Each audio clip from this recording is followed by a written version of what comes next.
Zimbabwe's controversial bid to rewrite its constitution has been plunged into crisis after a leading human rights body linked to the African Union raised serious questions about its legality and fairness. Sarabina mashkobla nyukopango na chinzi.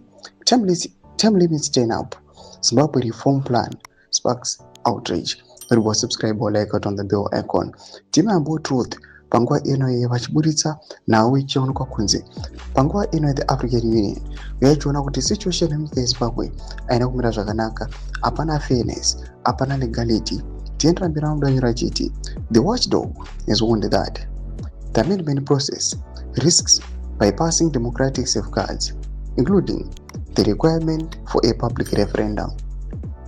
The proposed changes, driven by President Emmerson Mnangagwa's administration, could potentially allow him to extend his grip on power beyond current limits without direct approval from voters.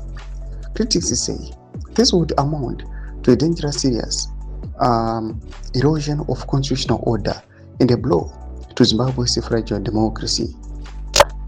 Opposition figures and civil society groups are now sounding the alarm, insisting that any move to alter presidential term limits must be put to the people. With the tensions rising, the country faces mounting pressure both at home and across the continent.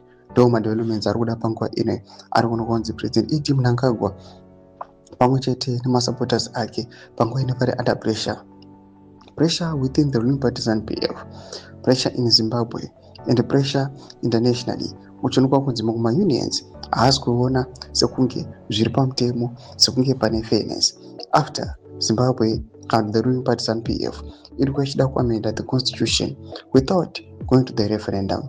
Pinda kuma section medu dzofundo muri kudipa pamusoro pechiriko ichi. So subscribe or like, chita on the bell icon.